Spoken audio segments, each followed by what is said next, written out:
Hi students, welcome to text tutor academy. അപ്പോൾ ഇന്ന് നമ്മൾ ഡീൽ ചെയ്യാൻ പോകുന്ന ടോപ്പിക് എന്ന് പറയുന്നത് the parliament and making laws ആണ്. എന്താണ് പാർലമെന്റ്? നമുക്ക് നോക്കിയാലോ, പണ്ട് നമ്മൾ ബ്രിട്ടീഷുകാർ നമ്മുടെ ഇന്ത്യയിലേക്ക് വന്ന് പലതരത്തിലുള്ള പ്രകടനങ്ങൾ നടത്തി നമ്മുടെ സംസ്കാരത്തിന് ഒരു വിലയും കൽപ്പിക്കാതെ അവരുടെ സംസ്കാരവും അവരുടെ ഭാഷ അവരുടെ ലൈഫ് സ്റ്റൈലും ഒക്കെ നമുക്ക് അടിച്ചേൽപ്പിക്കും, നമ്മുടെ മേലിൽ അവർ അടിച്ചേൽപ്പിച്ചു അല്ലെ മക്കളെ. അപ്പൊ നോക്കുക, ഇങ്ങനെയുള്ള ഓരോ ബ്രിട്ടീഷുകാരെ വരവോടെ നമ്മുടെ സംസ്കാരത്തിന് ഏറ്റ പലതരത്തിലുള്ള ദോഷങ്ങള് അല്ലെ. അപ്പൊ നമുക്ക് എന്താണ്, അഗ്രികൾച്ചറിൽ വർക്ക് ചെയ്ത കുറെ ആളുകള് എന്ത് ചെയ്തു, ഈ അഗ്രികൾച്ചറിൽ പലതരത്തിലുള്ള എന്താ പറയാ അതൊക്കെ അവര് കൈക്കലാക്കിയിട്ട് അവരുടെ ലാൻഡ് ആക്കി മാറ്റി ഫാക്ടറി ഒക്കെ രൂപീകരിച്ചു അല്ലെ. എന്നിട്ടോ ഈ കൃഷിക്കാർ കൂടുതൽ ആളുകൾ അവരുടെ മക്കളൊക്കെ ഫാക്ടറിയിലേക്ക് ചേക്കേറി ഫാക്ടറി വർക്കേഴ്സ് ആയിട്ട് പോയ കാര്യം നമുക്ക് അറിയില്ലേ. എന്നിട്ട് അവിടെ അവർക്ക് അതിന് പണിക്കനുസരിച്ചുള്ള പൈസ അവിടുന്ന് കിട്ടുന്നുണ്ടോ? ഇല്ല അല്ലെ. അപ്പൊ അവരെന്ത് ചെയ്തു, ഇതിനെതിരെ പ്രതിഷേധിച്ചു. എന്താണ്, ഇവരുടെ അവകാശങ്ങൾ നേടിയെടുക്കാനും അവർക്ക് കറക്റ്റ് ആയിട്ടുള്ള വേജസ് കിട്ടാനും. എന്ന് വെച്ചാൽ അവിടെ എന്ന് വെച്ചാൽ അവർക്ക് ഏതെങ്കിലും ലിമിറ്റ് ഉണ്ടോ? ടൈം എന്ന് വെച്ചാൽ പണിയെടുക്കുന്നതിന് എന്തെങ്കിലും സമയത്തിന് എന്തെങ്കിലും ലിമിറ്റ് ഉണ്ടോ? ഇല്ല അല്ലെ. ഒരു ദിവസം മുഴുവൻ പണിയെടുപ്പിക്കും. അതുപോലെ തന്നെ അവർ വർക്ക് ചെയ്യുന്ന സിറ്റുവേഷൻ എന്ന് പറയുന്ന അൺഹൈജീനിക് കണ്ടീഷൻ ആയിരിക്കും. ഒരു വൃത്തിഹീനത ഉള്ള ഒരു സ്ഥലത്തായിരിക്കും അവർ വർക്ക് ചെയ്യുന്നത്.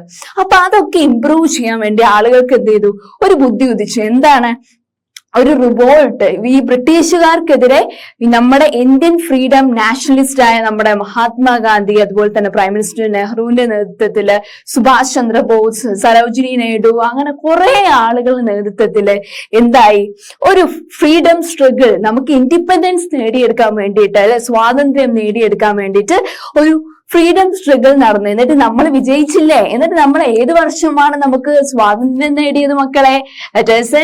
ആഗസ്റ്റ് 15, 1947 നമ്മൾ എന്ത് നേടി? സ്വാതന്ത്ര്യം നേടി അല്ലെ.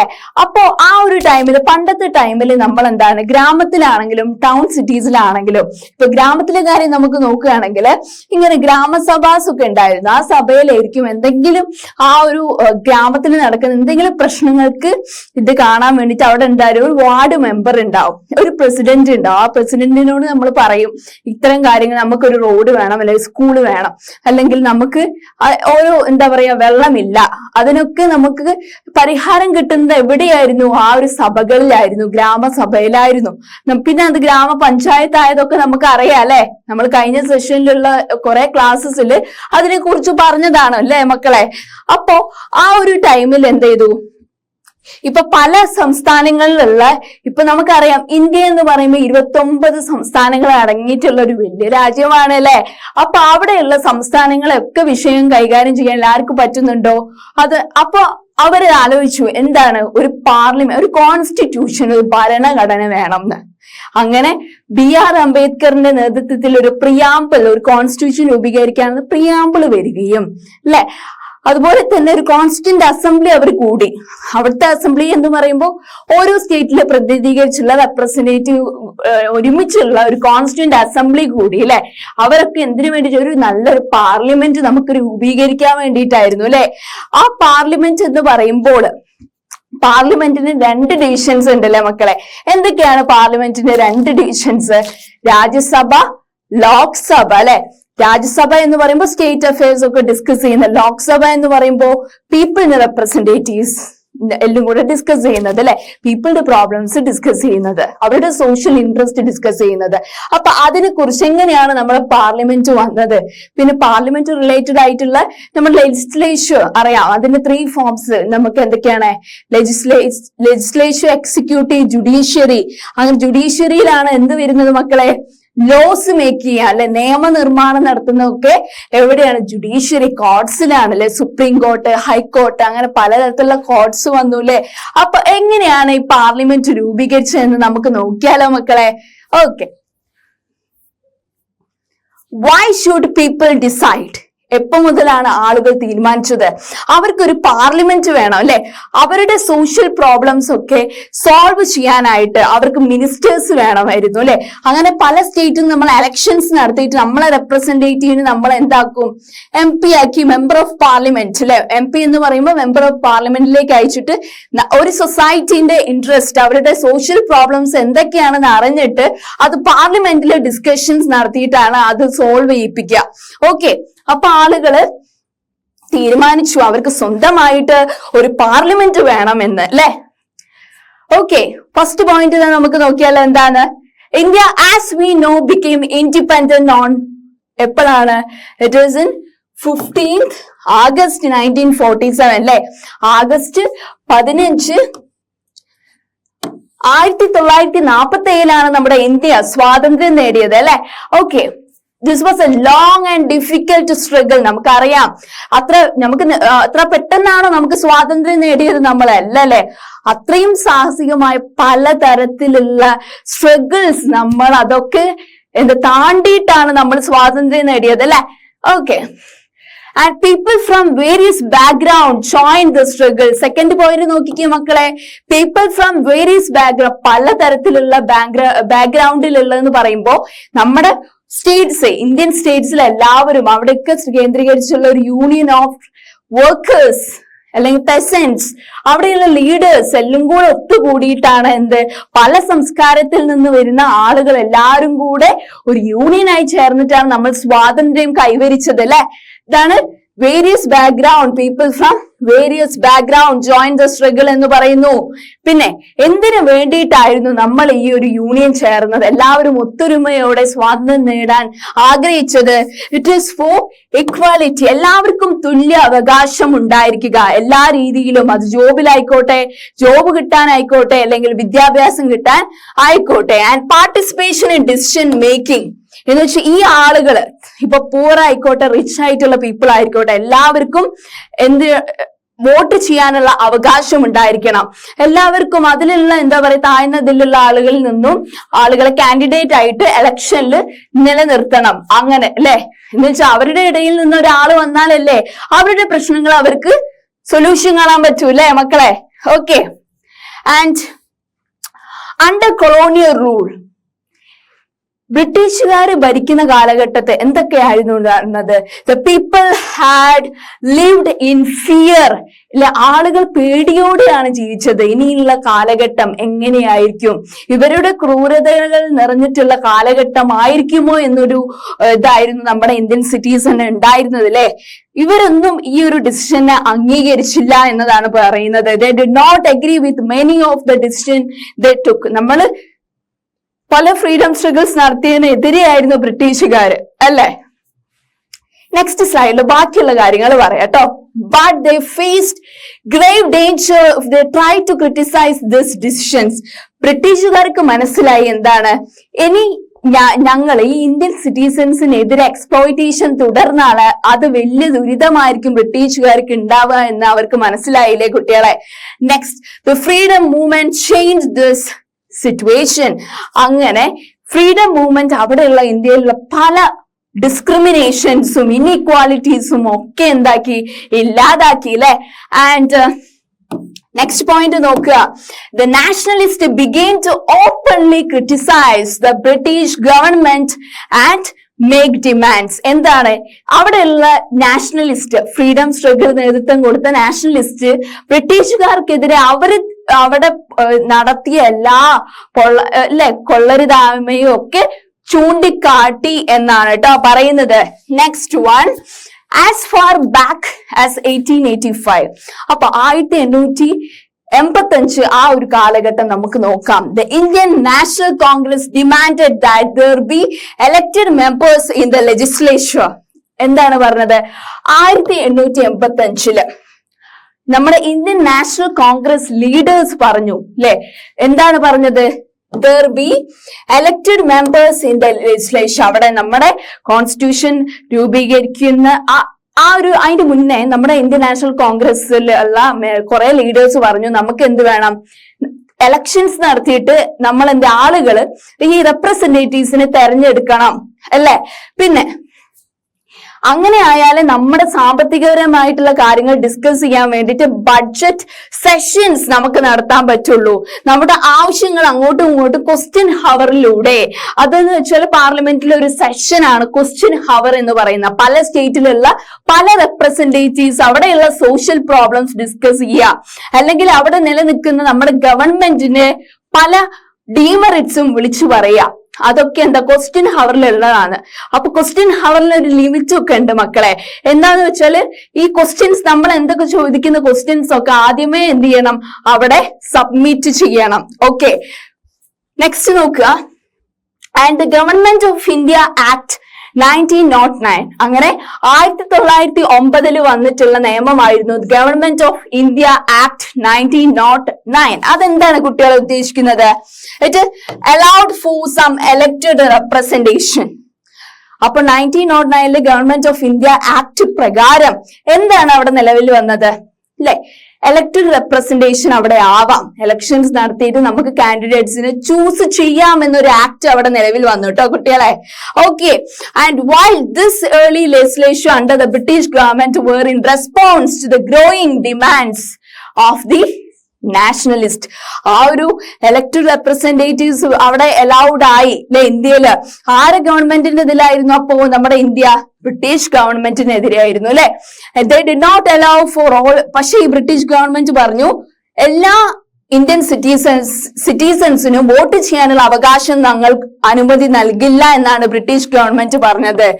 They did not allow for all adults അല്ലെ to vote, nor could people participate in decision making. ഇവിടെയുള്ള ആളുകളെ ഒന്നും ഞങ്ങൾ ഗവൺമെന്റിന്റെ ഇതിലേക്ക് ഡിസിഷൻ മേക്ക് ചെയ്യാനും ഞങ്ങൾ സമ്മതിക്കില്ല, എല്ലാവരെയും വോട്ട് ചെയ്യാനും ഞങ്ങൾ സമ്മതിക്കില്ല എന്നാണ് ആ ഒരു ടൈമിൽ ഭരിച്ചുകൊണ്ടിരുന്ന ബ്രിട്ടീഷ് ഗവൺമെന്റ് എടുത്ത നിലപാട് എന്നാണ് കേട്ടോ കുട്ടികളെ പറയുന്നത്. പിന്നെ എന്തൊക്കെ കാര്യങ്ങൾ ഉണ്ടായി നോക്കിയാലോ? ഓക്കെ, പണ്ട് കാലത്ത് ആളുകൾ വോട്ട് ചെയ്തിരുന്നത് എങ്ങനെയാണെന്ന് അറിയോ കുട്ടികളെ? പണ്ട് എന്ന് വെച്ചാൽ പേപ്പർ സ്ലിപ്സ് അല്ലെ, നമ്മൾ പേപ്പർ സ്ലിപ്സിൽ എഴുതിയിട്ടിട്ട് അതിനുള്ള നമ്മൾ കറക്റ്റ് ടിക്ക് ചെയ്തിട്ടായിരുന്നു നമ്മൾ ആ ബാലറ്റ് ബോക്സിൽ ഇടാറ്. പക്ഷെ പിന്നെ ടെക്നോളജി അഡ്വാൻസ്ഡ് ചെയ്തപ്പോ എന്തൊക്കെ മാറ്റങ്ങളാ വന്നത്? ഇപ്പൊ നമ്മൾ വോട്ട് ചെയ്യുന്നത് ഏതിലാണ്? ആ മെഷീന്റെ പേരെന്താണ് കുട്ടികളൊന്ന് പറഞ്ഞേ, എന്താണ്? It is EVM. എന്താണ് ഫുൾ ഫോം ഓഫ് EVM? ആർക്കൊക്കെ അറിയാം full form of EVM? It is electronic voter machine അല്ലെ. ഇലക്ട്രോണിക് വോട്ടർ മെഷീൻ ആണ് നമ്മൾ EVM ഇപ്പൊ നമ്മൾ യൂസ് ചെയ്യുന്ന മെഷീനിലെ. കണ്ടില്ലേ? എന്ന് വെച്ചാൽ പല പാർട്ടീന്റെ ഇതുണ്ട്, അവരുടെ ഫോട്ടോസും ഉണ്ട്, അതിനനുസരിച്ച് പ്രസ് ചെയ്യുന്ന ബട്ടൺസും അതിന് നേരെ ഉണ്ടാവും. ഈ VVPAT മെഷീനിൽ തെളിയും നമ്മൾ ആർക്കാണ് വോട്ട് ചെയ്തത് എന്നുള്ളത് കറക്റ്റ് ആയിട്ട് തെളിയും ചെയ്യും അല്ലെ. ഓക്കെ, ഇതിനെ കുറിച്ച് നമുക്ക് ഡീറ്റെയിൽ ആയിട്ട് പറയാം. എപ്പോ മുതലാണ് ഈ ഒരു ഇലക്ട്രോണിക് വോട്ടർ മെഷീൻ നമ്മൾ യൂസ് ചെയ്തതെന്ന് മക്കൾക്ക് അറിയോ? ഞാൻ ടീച്ചർ പറഞ്ഞു തരാം കേട്ടോ. EVMs were used throughout the country for the first time in 2004 അല്ലെ. EVMs യൂസ് ചെയ്ത് 2004 മുതലുള്ള ജനറൽ ഇലക്ഷൻസിലാണ്. 2004 മുതലുള്ള ഇലക്ഷൻസിലാണ്, എന്ത് തെരഞ്ഞെടുപ്പ് മുതലാണ്? 2004 തെരഞ്ഞെടുപ്പ് മുതലാണ് നമ്മൾ ഈ ഒരു ഇലക്ട്രോണിക് വോട്ടർ മെഷീൻസ് ഉപയോഗിക്കാൻ തുടങ്ങിയത് കേട്ടോ. ഓക്കെ, പിന്നെ ഈ EVMs എത്ര മടങ്ങ് എന്ന് വെച്ചാല് പണ്ട് കാലത്ത് പേപ്പറിനെയാണ് നമ്മൾ എന്ത് ഇമ്പോർട്ടൻസ് നൽകിയത്. പിന്നെ ഈ മെഷീൻസ് വന്നു അല്ലെ. ഈ മെഷീൻസ് എത്ര മരങ്ങൾ അപ്പൊ സേവ് ചെയ്തു? 1,50,000 ട്രീസിന് സേവ് ചെയ്തു എന്നാണ് പറയുന്നത്. Okay, which would have been cut to produce about 8,000 tons of paper for printing the ballot paper. The use of EVMs 2004 തൊട്ട് EVMs ആയി. ആ ഒരു ടൈമിൽ എന്ത് ചെയ്തു? നമ്മളെ ഈ പേപ്പർ പ്രിന്റ്സ് ഇല്ലേ, ആ ഒരു ഇതിന്റെ കുറവായി അല്ലെ. എന്ന് വെച്ചാൽ ഈ മെഷീൻസിലൂടെ ചെയ്യുമ്പോ ഈ പേപ്പറിന്റെ ഇത് അധികം വരുന്നില്ലല്ലോ.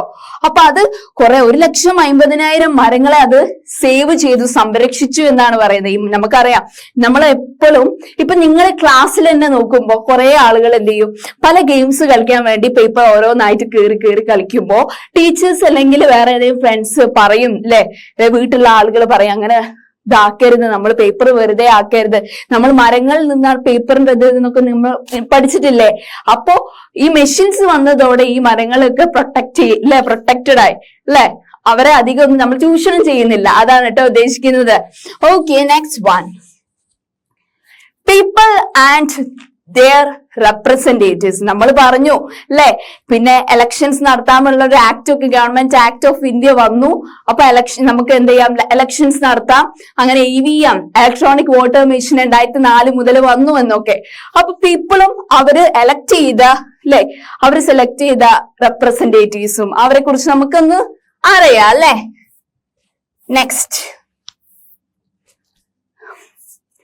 the take-off point for a democracy is the idea of consent, the desire, approval of participation of people. അങ്ങനെ ഒരു ജനാധിപത്യ രാഷ്ട്രമാക്കി നമ്മുടെ ഇന്ത്യനെ മാറ്റണമെങ്കിൽ എന്ത് വേണം? ആളുകൾക്ക് എലക്ഷൻ അല്ലെങ്കിൽ വോട്ട് ചെയ്യാനുള്ള അവകാശം കൊടുത്തപ്പോൾ നമുക്ക് അവിടെ എലക്ഷൻസ് നടത്താം, നമുക്ക് ഇഷ്ടമുള്ള റെപ്രസെന്റേറ്റീവ്സിനെ നമുക്ക് ചൂസ് ചെയ്യാം എന്നുള്ളതായി അല്ലെ. Okay, and it is the decision of people that creates a democratic government. ആളുകൾ ഡിസൈഡ് ചെയ്യും ആര് തെരഞ്ഞെടുക്കണമെന്ന്. അവർക്ക് വികസനം അല്ലെ, അവർക്ക് ഉപയോഗപ്രദമായിട്ടുള്ള കാര്യങ്ങൾ ചെയ്തു കൊടുത്ത ആളുകളെ അവരെ സെലക്ട് ചെയ്യും. അങ്ങനെ നമുക്കൊരു ജനാധിപത്യ സർക്കാരിനെ നമുക്ക് രൂപീകരിക്കാൻ പറ്റും അല്ലെ കുട്ടികളെ, അല്ലെ. in order to create a democratic nation അല്ലെ, and decides about its functioning. Okay, next one. The basic idea in this kind of democracy is that the individual or the citizen is the most important person, and that in principle the government as well as other public institutions need to have the trust of the citizens. like ആളുകളെ ഉള്ളിലുള്ള വിശ്വാസം കൊണ്ടാണ് അവർ അവരുടെ റെപ്രസെന്റേറ്റീവ്സിനെ തെരഞ്ഞെടുക്കുന്നത്. എന്ന് വെച്ചാൽ ഇവരെന്തായാലും അല്ലെ പാർലമെന്റിൽ എന്തായാലും അവരെന്ത് ചെയ്യും, MP ആയിട്ട് ആ ഒരു സ്ഥാനത്ത് എത്തുമ്പോൾ ഞങ്ങളെ പ്രോബ്ലംസിന് മുൻതൂക്കം ഇറങ്ങി ഞങ്ങളെ ലൈവ്ലിഹുഡ് അവർ അപ്ലിഫ്റ്റ് ചെയ്യും, ഉയർത്തുമെന്നാണ് ആളുകള് ഇതാക്കുക. അപ്പൊ ഈ ആളുകളെ വിശ്വസിച്ചുകൊണ്ടാണ് എന്ത് ചെയ്യുക, കൂടുതലായിട്ട് പാർലമെന്റിൽ അവരെന്ത് ചെയ്യുക, അവിടെയുള്ള സോഷ്യൽ പ്രോബ്ലംസ് ഒക്കെ ഡിസ്കസ് ചെയ്യുക അല്ലെ. ഓക്കെ, അതുകൊണ്ട് തന്നെ സിറ്റിസൺ, ഓരോ ഇന്ത്യൻ സിറ്റിസൺസുമാണ് അവരെ എന്ത് ചെയ്യുന്നത്, എലക്ട് ചെയ്ത് ഒരു സ്ഥാനത്ത് എത്തിക്കുന്നത്. അത് മെയിൻ ആയിട്ട് ആ ആളുകൾക്ക് ഇവരിൽ മേൽ അത്രമേൽ വിശ്വാസം ഉണ്ടായിട്ടാണ് കുട്ടികളെ അല്ലെ. എന്ന് വെച്ചാൽ ഇവര് കയറി കഴിഞ്ഞ് ഞങ്ങളെ ജീവിതം അല്ലെങ്കിൽ ഞങ്ങളെ കുട്ടികളെ വിദ്യാഭ്യാസം അല്ലെ, ജോലി അതൊക്കെ പെട്ടെന്ന് ആക്കി തരും, സെറ്റാക്കി തരും, പിന്നെ ഒരു ലൈഫ് സെറ്റാണ് എന്നുള്ള മട്ടിലാണ് അല്ലെ. ഓക്കെ, അതാണ്. ആളുകൾ ഇല്ലെങ്കിൽ, സിറ്റിസൺസ് ഇല്ലെങ്കിൽ അവിടെ എലക്ഷൻസ് ഇല്ല, റെപ്രസെന്റേറ്റീവ്സ് ഇല്ല അല്ലെ. അപ്പൊ എന്ത് ചെയ്യും, എലക്ഷൻ സമയത്ത് വീടുകൾ തോറും കാൻഡിഡേറ്റ്സ് വന്ന് ഞങ്ങൾ അത് ചെയ്യും ഇത് ചെയ്യും എന്നൊക്കെ പറയുമ്പോൾ ആളുകളുടെ വിശ്വാസം സൃഷ്ടിക്കുകയാണ് ചെയ്യുന്നത് അല്ലെ. Okay, and people would elect their representatives to the parliament അല്ലെ. ആളുകൾ അവർക്ക് ഇഷ്ടമുള്ള റെപ്രസെന്റേറ്റീവ്സിനെ, സ്ഥാനാർത്ഥികളെ എവിടേക്ക് അയക്കും, പാർലമെന്റിലേക്ക് അയക്കും അല്ലെ, MP ആയിട്ടൊക്കെ. then one group from among this elected representatives forms the government. എന്ന് വെച്ചാല് നമുക്കറിയാം, എന്ന് വെച്ചാൽ ഒരു മെജോറിറ്റി ഓഫ് പാർട്ടി, ഒരു പാർട്ടി, ഇപ്പോ കോൺഗ്രസ് ആയിക്കോട്ടെ, മാർക്സിസ്റ്റ് ആയിക്കോട്ടെ, BJP, ആർക്കാണ് മെജോറിറ്റി വോട്ട് കൂടുതലുള്ളത് അവരായിരിക്കും ആ ഒരു ഗവൺമെന്റ് ഭരിക്കുക അല്ലെ. അവരുടെ നേതൃത്വത്തിലുള്ള മിനിസ്റ്റേഴ്സ് ആയിരിക്കും, ആ പാർട്ടിന്റെ ഫോളോവേഴ്സ് ആയിരിക്കും കുറെ മിനിസ്റ്റേഴ്സ് അവിടെ പല ഫീൽഡിലായിട്ട് ഭരിക്കുക. അഗ്രികൾച്ചർ ആയിക്കോട്ടെ, ഇൻഡസ്ട്രി, ഫിനാൻസ്, അങ്ങനെ പല രീതിയിലും അല്ലെ. അതാണ് ഇവിടെ പറയുന്നത്. Okay, and the parliament, which is made up of all representatives together, controls and guides the government എന്നാണ് പറയാ. പാർലമെന്റ് എന്ന് പറയുമ്പോൾ എന്താണ് മക്കളെ, പല പാർട്ടിയിലുള്ള മിനിസ്റ്റേഴ്സ് ഉണ്ടാവും അല്ലെ, പല സ്റ്റേറ്റിലുള്ള മിനിസ്റ്റേഴ്സ് നമ്മൾ എന്ത് ചെയ്യും, ഇൻക്ലൂഡഡ് ആയിട്ടാണ് പാർലമെന്റ് ഫോം ചെയ്യുന്നത് അല്ലെ. അവര് കൺട്രോൾ ചെയ്യുന്നത് എന്താണ്, കൺട്രോൾ ചെയ്യുന്നത് ഗൈഡ് ചെയ്യുന്നത് എന്തിനെയാണ്, സർക്കാരിനെയാണ് അല്ലെ ഗൈഡ് ചെയ്യുന്നത്. എങ്ങനെയൊക്കെ പ്രവർത്തിക്കണം, ഏതൊക്കെ ഫീൽഡ് എങ്ങനെയായിരിക്കണം എന്നൊക്കെ തീരുമാനിക്കുന്നത് പാർലമെന്റിലാണ് അല്ലെ. Okay, in this sense people through their chosen representatives form the government and also control it. അങ്ങനെ മെജോറിറ്റി ഓഫ് പാർട്ടി, ഏത് പാർട്ടിക്കാണ് കൂടുതൽ വോട്ട്, കൂടുതൽ സീറ്റ് കിട്ടിയത് അവരായിരിക്കും ഗവൺമെന്റ്, സർക്കാർ ഭരിക്കുക അല്ലെ. Okay, next one. പണ്ട് കാലങ്ങളില് എന്ന് വെച്ചാല് ഈ വോട്ട് ചെയ്യാൻ പറ്റാതെ എന്ന് വെച്ചാൽ ആ ഒരു പാർട്ടിക്ക് വോട്ട് കൂടാൻ വേണ്ടിയിട്ട് പല റിസ്ക്കും എടുക്കാൻ എന്താണ് ഈ ഇലക്ഷൻ സ്റ്റാഫുമാര് റെഡിയാണ്. അവരെ ഗവൺമെന്റ് എന്ത് ചെയ്യും, തയ്യാറാക്കിയിട്ട് എന്ത് ചെയ്യും, ഈ റൂറൽ ആയിട്ടുള്ള ഏരിയ, ഡിഫിക്കൽട്ട് ആയിട്ടുള്ള ടെറയിൽ ആളുകൾക്ക് വോട്ട് ചെയ്യാൻ പറ്റാത്തൊരവസ്ഥ വരുമ്പോ ഇവർ അവിടെ പോയിട്ട് എന്ത് ചെയ്യും, വോട്ട് ചെയ്യിപ്പിക്കും. ആ ഒരു പിക്ചറാണ് കേട്ടോ ഇതില്. This photo shows the election staff using an elephant to carry. അവിടേക്ക് ചിലപ്പോൾ ട്രാൻസ്പോർട്ടേഷൻ ഫെസിലിറ്റീസ് ഉണ്ടാവില്ല, അതുകൊണ്ടായിരിക്കാം അവർ എലിഫന്റിനെ ചൂസ് ചെയ്തിട്ട് അല്ലെ. They carry the polling material, എല്ലാ വിധത്തിലുള്ള പോളിംഗ് മെറ്റീരിയൽസ് ഒക്കെ ആയിട്ട് EVMs ഒക്കെ ആയിട്ട് ആ ഒരു ഏരിയയിലേക്ക് പോകുന്നത്. ആ ഒരു പിക്ചറാണ് കേട്ടോ ഇതിൽ കാണിക്കുന്നത്. ഓക്കെ, ഇതാണ് നമ്മുടെ പാർലമെന്റ് ഓഫ് ഇന്ത്യ അല്ലെ. പണ്ടത്തെ പാർലമെന്റ് ഇതായിരുന്നു. ന്യൂ പാർലമെന്റിന്റെ പിക്ചർ ഞാൻ കാണിച്ചു തന്നല്ലേ മക്കൾക്ക്. ഓക്കെ, നെക്സ്റ്റ് ഇതാണ് നമ്മുടെ രാജ്യസഭ. അപ്പർ ഹൗസ് എന്നാണ് രാജ്യസഭേനെ പറയുന്നത് അല്ലെ. ഓക്കെ, ഇതിൽ ആരാണ് ചെയർ ചെയ്യുന്നത്, ഈ സ്ഥാനത്ത് ഇരിക്കുന്നത്, മെയിൻ ആയിട്ട് അവരെ കൺട്രോൾ ചെയ്യുന്നത് ആരാണ് മക്കളെ? വൈസ് പ്രസിഡന്റ് ആണ് അല്ലെ. Okay, next this is Lok Sabha. Lok Sabha എന്ന് പറയുമ്പോൾ ലോവർ ഹൗസ് ആണ്. ഇവിടെ ചെയർ ചെയ്യുന്ന എല്ലാം ഇത് കേന്ദ്രീകരിക്കുന്നത്, എല്ലാരും കൺട്രോൾ ചെയ്യുന്നത്, ഗൈഡ് ചെയ്യുന്നത് ആരാണ് മക്കളെ? ഇത് സ്പീക്കർ ആണ് അല്ലെ. Okay, the parliament of India okay supreme law making institution അല്ലെ. എന്ന് വെച്ചാൽ എല്ലാ വിധത്തിലുള്ള ബില്ലും പെട്ടെന്ന് ലോ ഒക്കെ പാർലമെന്റിലതായിരിക്കും. അപ്പൊ ആ പാർലമെന്റ് 2 ഡിവിഷനായിട്ട് കേന്ദ്രീകരിച്ചിട്ടുണ്ട് മക്കളെ. ഏതൊക്കെയാണ് ആ 2 ഡിവിഷൻസ് പറഞ്ഞേ, പെട്ടെന്ന് പറഞ്ഞേ, ഏതൊക്കെയാണ്? First one Rajya Sabha and second one it is Lok Sabha അല്ലെ. രാജ്യസഭ ആൻഡ് ലോക്സഭ. ഓക്കെ, എന്താണ് രാജ്യസഭ എന്ന് നമുക്ക് നോക്കിയാലോ മക്കളെ? മക്കൾക്ക് അറിയില്ലേ എന്താ രാജ്യസഭ എന്ന്? അറിയില്ലേ? അപ്പൊ ഞാൻ ടീച്ചർ പറഞ്ഞുതരാം കേട്ടോ. രാജ്യസഭ എന്ന് പറയുന്നത് it is a council of states എന്നാണ് അതിന് പറയുന്നത്. Okay, Rajya Sabha it is means council of states. Okay, with എത്ര മെമ്പേഴ്സ് ഉണ്ടാവും രാജ്യസഭയിൽ മക്കളെ? എത്ര മെമ്പേഴ്സ് ആണ് രാജ്യസഭയിലുള്ളത്? നമ്മുടെ അപ്പർ ഹൗസ് എന്നാണ് രാജ്യസഭേനെ പറയാറ് അല്ലെ. എത്ര മെമ്പേഴ്സ് ആണ്? 245 മെമ്പേഴ്സ്. 245 മെമ്പേഴ്സ് ആണ് രാജ്യസഭയിൽ അല്ലെ. ഓക്കെ, മറക്കരുത് കേട്ടോ. 245 മെമ്പേഴ്സ് ആണ് ഇവിടെ രാജ്യസഭയിൽ അല്ലെ. ഓക്കെ, ആരാണ് ഇവരെ ഗൈഡ് ചെയ്യുന്നത്? ഈ 245 മെമ്പേഴ്സിനെ കൺട്രോളും അതുപോലെ ഗൈഡും ചെയ്യുന്നത് ആരാണ് മക്കളെ? ഇറ്റ് ഈസ് നമ്മുടെ വൈസ് പ്രസിഡന്റ് ആണ് അല്ലെ. ഓക്കെ, ഇനി നെക്സ്റ്റ് എന്താണ് ലോക്സഭ? എത്ര പേരുണ്ട് ലോക്സഭ നോക്കിയ? ലോക്സഭയെ നമ്മൾ പറയുന്ന മറ്റൊരു പേര് ഹൗസ് ഓഫ് ദി പീപ്പിൾ. ആളുകൾ എലക്ട് ചെയ്യുന്ന ആളുകളാണ് മെയിൻ ആയിട്ട് എവിടെ ഉണ്ടാവുക? ലോക്സഭയില് ഉണ്ടാവുക. ഓക്കെ, പക്ഷെ രാജ്യസഭയിൽ എന്ന് വെച്ചാൽ സ്റ്റേറ്റ്സിനെ പ്രതികരിച്ചു വരുന്ന ആളുകളെയാണ് നമ്മൾ രാജ്യസഭയിലേക്ക് ഇതാക്കുന്നത്. ഓക്കെ, എത്ര മെമ്പേഴ്സ് ആണ് മക്കളെ ലോക്സഭയിലുള്ളത്? എത്ര മെമ്പേഴ്സ് ആണ്? ഇറ്റ് ഈസ് 545 മെമ്പേഴ്സ് ആണ് അല്ലെ. 545 മെമ്പേഴ്സ് ആണ് ലോക്സഭയിലുള്ളത്. ആരാണ് ഈ മെമ്പേഴ്സിനെ ഒക്കെ കൺട്രോൾ ചെയ്യുന്നത് മക്കളെ? ആരാണ്? സ്പീക്കർ ആണ് അല്ലെ. അപ്പൊ രാജ്യസഭയില് നമ്മൾ അപ്പർ ഹൗസ് എന്നാണ് പറയാ. അതിന് വേറൊരു പറയുന്ന പേര് കൗൺസിൽ ഓഫ് സ്റ്റേറ്റ്സ് എന്നാണ് ഓർക്കുക കേട്ടോ. പിന്നെന്താണ്? എത്ര മെമ്പേഴ്സ് ആണ് രാജ്യസഭയിലുള്ളത്? It is 245 members. ഓക്കെ, ആരാണ് ഈ 245 മെമ്പേഴ്സിനെ രാജ്യസഭയിൽ ഗൈഡ് ചെയ്യുന്നത്? ആരാണ്? വൈസ് പ്രസിഡന്റ് ആണ് അല്ലെ. What about Lok Sabha? ലോക്സഭയില് എത്ര ആളുകളാണ്, എത്ര മെമ്പേഴ്സ് ആണുള്ളത് മക്കളെ? 545 മെമ്പേഴ്സ് ആണ്. ആരാണ് അവരെ കൺട്രോൾ ചെയ്യുന്നത്? സ്പീക്കർ ആണല്ലേ. അപ്പൊ ലോക്സഭേനെ മറ്റൊരു പേര് എന്താണ് നമ്മൾ പറഞ്ഞത്? ലോവർ ഹൗസ് എന്നും. പിന്നെ അതിന് വേറൊരു പേര് പറയുന്നത് ഹൗസ് ഓഫ് ദി പീപ്പിൾ എന്നാണ് മെയിൻ ആയിട്ട് പറയുന്നത്. House of the people. Okay, അപ്പൊ ഇത്തരം കാര്യങ്ങളാണ് നമ്മൾ ഈ സ്ലൈഡിൽ പറഞ്ഞത്. ഓക്കെ, അപ്പൊ നമ്മൾ എന്തൊക്കെ കാര്യങ്ങളാണ് പാർലമെന്റ് ഫോം ചെയ്യാൻ വേണ്ടി വന്ന കാര്യങ്ങളെ കുറിച്ചാണ് അല്ലെ പറഞ്ഞത്? കോൺസ്റ്റിറ്റ്യൂഷൻ, കോൺസ്റ്റിറ്റ്യൂന്റ് അസംബ്ലി, അതുപോലെ തന്നെ പാർലമെന്റ് ഫോം ചെയ്യാനുള്ളത് അല്ലെ. പിന്നെ പാർലമെന്റ് ഫോം ചെയ്യാൻ നമ്മൾ കുറെ ഫ്രീഡം സ്ട്രഗിൾ ഒക്കെ നടത്തി ഫ്രീഡം ഗെയിൻ ചെയ്ത് ബ്രിട്ടീഷുകാർ ആ ടൈമിൽ നമ്മൾ government of India act two elect representatives ഇറക്കിയിട്ട് ആളുകളെ എന്ന് വെച്ചാൽ റെപ്രസെന്റേറ്റീവ്സിനെ അല്ലെങ്കിൽ കാൻഡിഡേറ്റ്സിനെ എലക്ട് ചെയ്യാനുള്ള അവകാശം നമുക്ക് എന്തെന്ന് ആ ബ്രിട്ടീഷ് ഗവൺമെന്റ് ഭരിക്കുന്ന ടൈമിൽ ആ റൂള് വന്നപ്പോ ബ്രിട്ടീഷുകാർ പറഞ്ഞ എന്താണ് എല്ലാവർക്കും വോട്ട് അവകാശം കൊടുക്കാൻ പറ്റില്ല അല്ലേ.